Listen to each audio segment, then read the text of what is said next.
This pull to the north, what is that? You know, it's a mystery. It really is. I think part of his literature. As kids, you read about all this neat stuff, or you read, Sam McGee, or you read Jack London, or you read about the early explorers, you read about the voyagers. But that kind of goes, that mystique goes with people. And then if you start canoeing, the challenge is, what's the next step up? And if you're looking to get away from society, you don't have a choice. You got to go to the far north because everything else is developed. The voice we heard at the top is Bob O'Hara, an iconic paddler who lives in Minnesota but who has continually paddled in the far north. Bob's paddling adventures in Manitoba, Ontario, Minnesota, and other locations continue to inspire generations of paddlers. This summer, a group of 4 such paddlers are traveling from Seagull Lake at the end of the Gunflint Trail to Hudson Bay. They'll cover some 1,250 miles along the journey, traversing Canada as they paddle and portage their way north. The group left Wilderness Canoe Base on Seagull Lake May 31st. They'll likely complete their trip sometime around mid-August. Paddling under the name the Solitude of Four, Ryan, Kathleen, Maren, and Timea say the journey is an opportunity to experience, document, and share the importance of protecting North America's natural areas and to connect with the people who call these waters home. My name is Kathleen Grube, and I come from Minneapolis, Minnesota. One of my goals for this trip is to learn how to listen, and that is to things around me, to myself, to others, and I think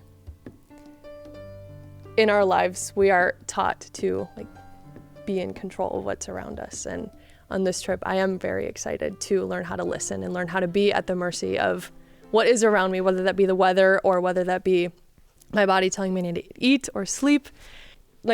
I was in college when we were planning for this trip, working $10 an hour, and I was saving every cent because I knew I wanted to do this. The 4 paddlers met at Wilderness Canoe Base in the summer of 2023. They quickly formed a bond, as many tend to do while working at canoe camps. 2 years later, they say they were inspired by a group that took the same route from Seagull to Hudson Bay in 2016. That group paddled under the name The Journey for Renewal. Hi, my name is Timea Vrabcová.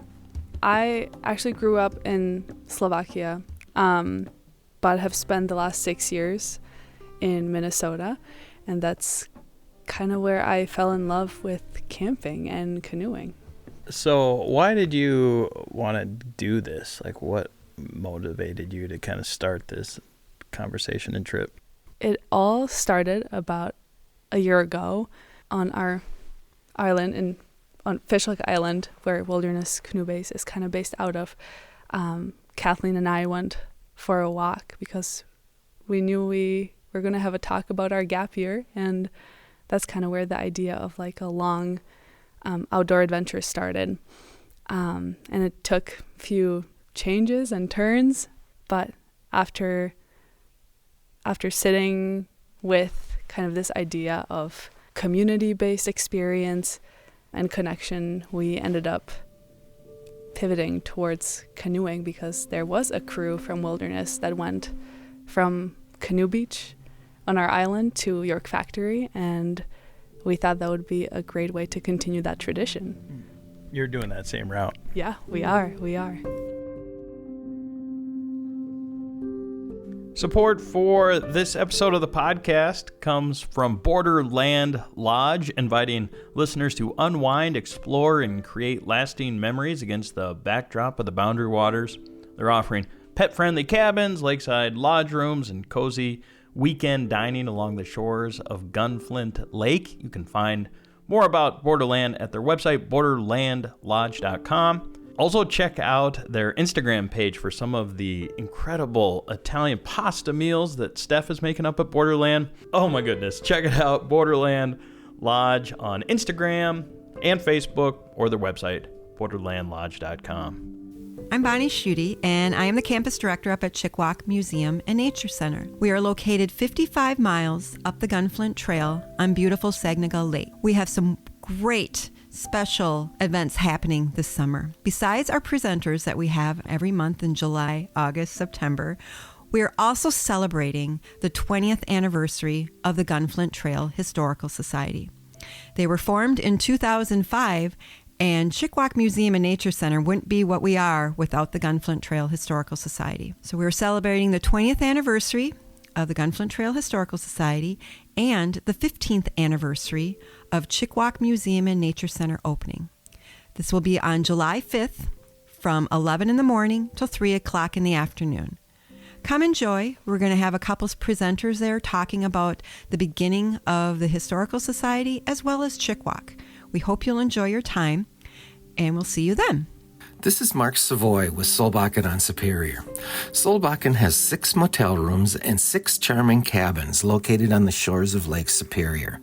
The motel rooms are the perfect place to stop over either on your way in or your way out of the Boundary Waters canoe area. Visit our website at Solbakken on Superior to make your reservations today.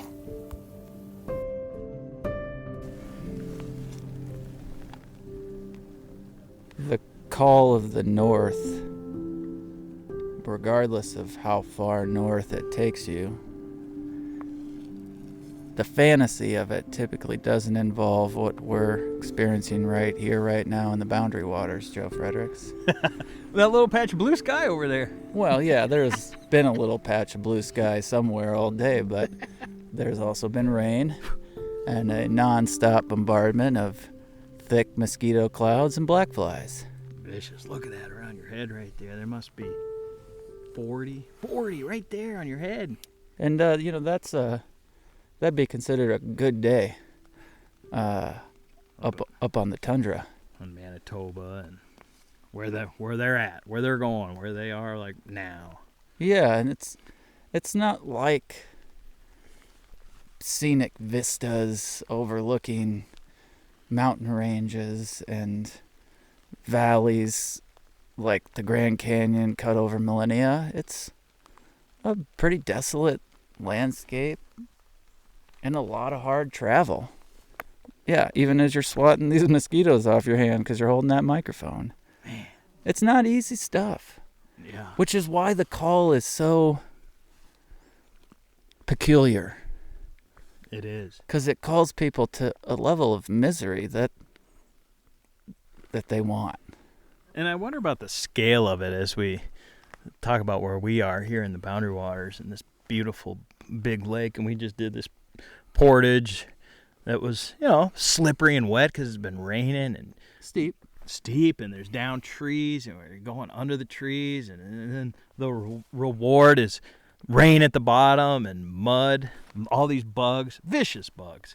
And so to somebody maybe listening, or my sister, for example, would think that this is terrible. Like, why on earth would you subject yourself to this experience, Joe, that you and them are having right here, right now? Like, that scale is incomprehensible to her. Why somebody would do that. And now, for us, it's kind of like, that's how I'm feeling to an extent about the Solitude of Four, the Hudson Bay girls. Just like, why do that? Yeah, for the chance to see a muskox or maybe, or chase a polar bear away from camp. It sounds actually kind of dreamy, and to cover that much ground in a place that can't sustain human settlements very well outside of indigenous folks who have lived there for thousands of years. That's it. I get it, and at the same time, I also haven't done it. Yeah. And I don't have plans to. And so I think that's why I wanted to keep asking the group, why I was so curious and why I wanted to go up to Seagull and meet with them. And let's hear from some others in the Solitude of Four. Hi, I'm Ryan Mohr. It's been so inspiring to find the community of canoeists in Minnesota, but also up in Canada too. There's so many people who do trips like this, and it's been so wonderful to gain wisdom from them and be supported by them, both with their helping for us prepare for this trip, but also just hearing stories about how people have come into the Boundary Waters and other trips, and been able to have really great trips and learn about themselves and the places and communities they're paddling through. The intersection of Bob O'Hara and the Solitude of Four paddlers occurred this spring when the group was gathering gear and polishing the details of their upcoming trip. Another Minnesota paddler, Zach Fritz, introduced Bob to the Solitude of Four group. Zach made headlines last summer when his paddling partner Taylor joined him on a 106-day expedition from Zach's family hunting camp in northern Minnesota to the Arctic Ocean. Zach knew Bob and made the introduction to the Solitude of Four. I am Bob O'Hara, and I got a cracky voice because I'm old and my meds caused that. Damn it. So the Solitude 4 was kind of interesting. One of them got a hold of Zach Fritz, who made the big trip, and I had helped Zach out. It turns out we both went to the same college. We're 2 generations apart almost, and he's a wonderful kid, and he asks really good questions. And he found me late in this process, and we just had a good time planning. So the Solitude 4 got a hold of Zach, who then told him about the food drop with Ryan Johnson up on Lake Winnipeg. And then Brian paddles with Jim Gallagher, who lives in Bemidji, and Jim told him about the far north, and so they came, but they couldn't stay afterwards. So as they left, I just casually said, well, if you want to talk, come on back next week. So they came for lunch. So I thought, I'm going to make them an outdoorsy lunch. So I got a pack of the Bear Creek soup, and I fixed it up, and I got some buffalo and put in there, and we had a nice lunch, and we started talking like, well, what do you need, and where are you going, and what do you know, and where do you want to talk? Well, the conversation came up. They didn't have anything yet. So I said, yeah, you need another canoe? And they go, yeah. I go, I got one. And God, their eyes got that big around. And I said, it's a Bell Alaskan, it's an ABS. It's kind of my beater canoe to give to anybody who wants a canoe. And my neighbors use it to paddle the creeks. And and I said, well, I got a cover for it too, because I got Cook Custom sewing covers on all my canoes. I bet I bought 20 covers from Dan over the years or more. And they were excited. And I said, and then they said they had an Old Town disco. I said, well, I used to have 12 of those, and I got a bunch of covers laying around. You can have that too. And then we went down the basement, and I said, what do you got for packs? Well, they didn't have much. So I've got 20-some of Cook's packs. So we started digging out packs, and they walked home with 8. And I said, you want some blue barrels? Because I got half a dozen of those. Well, they got a couple of those. And then I've got a lean 2 and a lean 3, which look like Baker tents that Cook Custom Sewing makes. And they better than a tarp because you got 3 sides. So I gave him my lean 2. I gave him some lining ropes, and then they were getting paddles from Zach. I didn't realize Zach was a paddle maker. And I said, well, you need, for the big lake, at least your stern person needs a bend shaft. And I got a whole barrel full. So I pulled out a couple of bend shaft and gave them those. And, you know, the reason I did it is, one, I've never met more genuine kids in my life, and I never met such intelligent kids in my life. Absolutely intelligent and very, very sharp. Kind of like, these people know what they're doing. And, of course, they have been guides, and so they understand canoeing and camping. And they just needed some equipment, and at that age, none of us had any money. So my first trip to Hudson Bay we did for $500 in 1967. But that's where prices were. And equipment didn't cost much. This summer, another group of 4, paddling under the name the Hudson Bay Girls, are also paddling from the Boundary Waters region to Hudson Bay. With that in mind, what's this all about? Why would people want to subject themselves to such hardship? There's all the mosquitoes, the distance, the absence from home, modern technology, missing baseball games and picnics, and just the things that people do in the summer. So what in the world is this all about? We asked Bob about it. But the other thing, Bob, is like these trips are hard. The bugs are out. We got fires. Yeah. Like it's a long journey. Yeah. So like the lure, the pull, the literature, the side of it, the camps, the history, but it's still brutal. Well, you know, I have a number of sayings that I've invented. One, if you want to rough it, you put sandpaper in the seat of your pants, because I don't think camping is roughing it. Do we have hard days? Yes. Do we have windbound days? Yes. You have some beautiful days. You have some great hiking days. You see some great wildlife. Catching fish, we only have grayling and lake trout, and there's tons of it. And if you're on the right rivers that run to the ocean, you sometimes get Arctic char, which are just the king of all fish. But there are days that if you didn't, the other thing that pushes you once you're so far out, now this isn't true for them, is if you don't keep moving, you're never going to get home.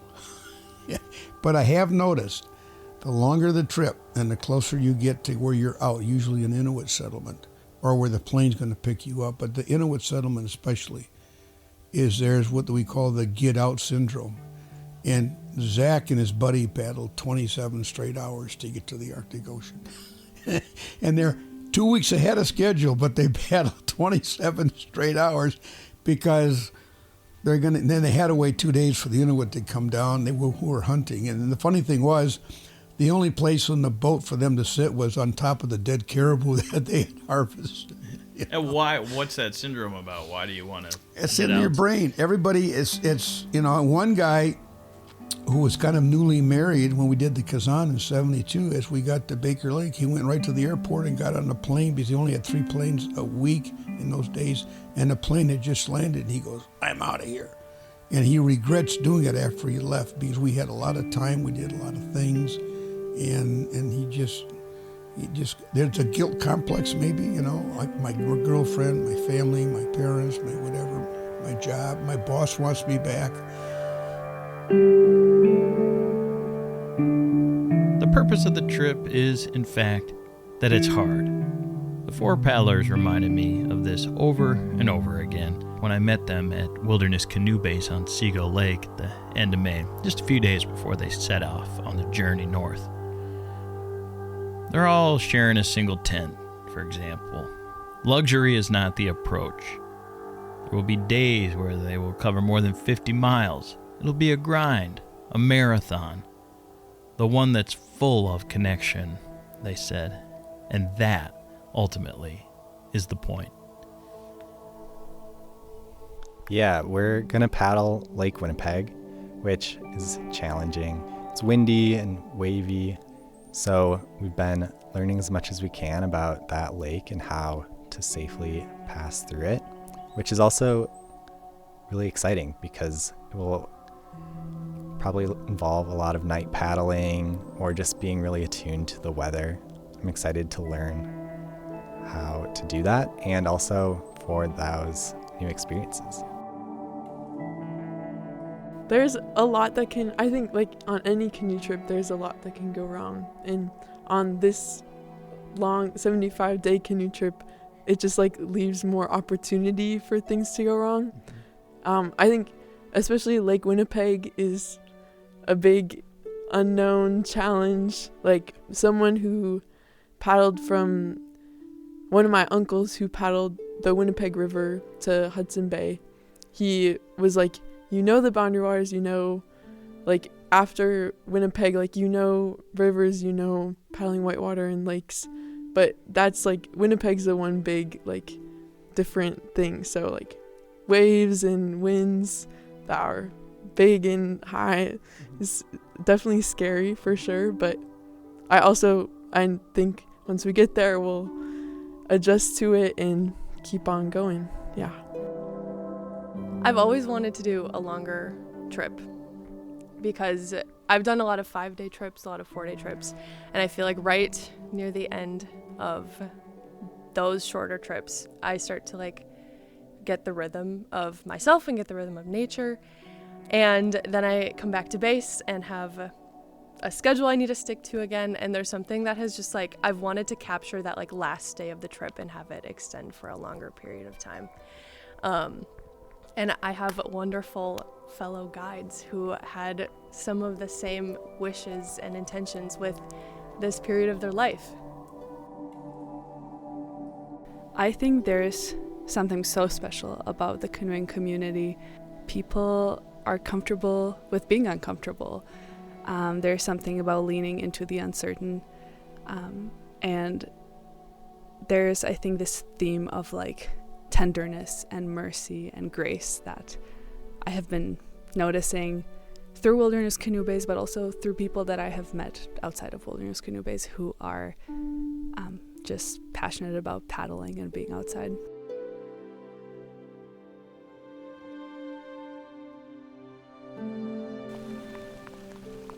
The truth is that those words are deeply inspiring. Yeah. The motivation, desire to go to the wildest of places is contagious for many of us. Maybe not your sister. No offense, Jess. It's all good. It's all good. We love you and miss you. But I'm excited to follow along on their journey. Solitude of Four. They're out there, like, as we're standing here on this lake in the boundary waters, and it's summertime, and the bugs are here, as we're talking about, and you can maybe even hear the rain hitting the lake now. Yeah, it finally slowed down a little bit. Yeah, they're out there. And the arrangement that we made, or that the group, really cool, actually, process, how they said they were going to share some of the content was, I met them up at Seagull, and that's where the audio from the episode here is up at Wilderness Canoe Base. And then they said, I was like, well, if you want to share updates with us, you can text them or email me when you do resupplies. Like, get me some audio updates if you're open to it, of course, you know. And rather than being like, yeah, we'll do that, like right away, they paused and thought and said, we're going to talk as a group, take some time, 3-4 days maybe, and we'll get back to you on that. And 3-4 days later, after we hung out at Canoe Base for a while, I had a meal with Luke the chef, cooked this meal up there, and we kind of got to bond a little more without the recorder out and stuff, you know, shared a meal. And 3-4 days later, they said, yeah, we've talked. We liked it seemed like a good fit. Like the podcast, what you're doing, the questions you asked, that type of thing. And we're going to send you some audio updates. So we'll be hearing from the Solitude of Four throughout the paddling season here in 2025, and really grateful for that, and wishing them safe travels, of course. And safe travels to all of y'all on your wilderness journeys, whether it's Boundary Waters, Quetico, rivers out west, or on the east, or down south. Whichever direction the compass points for you, safe travels. Keep telling us about it. Beautiful out here. Look at this. Look at this shelf where it drops off right there. Well, see, you're looking in the direction of that blue sky, and I'm looking in the direction of the rain. So it's interesting how perspective changes depending on where you're looking. Rainbow! Where? Look at that rainbow! Right there! Oh, See wow! It? Nice! Oh, it's low to the ridge. Wow! Ah, that's beautiful. It's a thick one. That is. Oh, look, it goes right down into the lake. See? Look right there. It goes all the way down into the lake. Holy smokes. Wow. God, you can't plan this stuff. Well, you can look to Venus, you can look to Mars. I will set my sights by the northern star, and in the deep dark blue come the northern lights. Oh, and in the deep dark blue come the northern lights.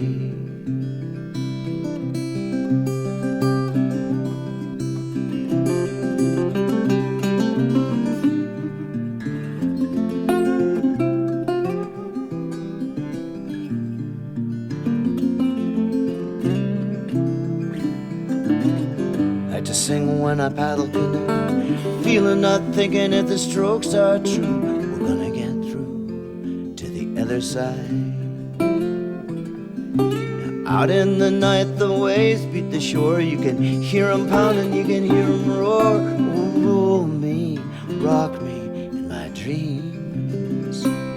You can roll me, rock me in my dreams. So I like to sing, I love to dance. I play the fool if I got the chance. All around the campfire light, all around the campfire light, all round, all round, all round the campfire light.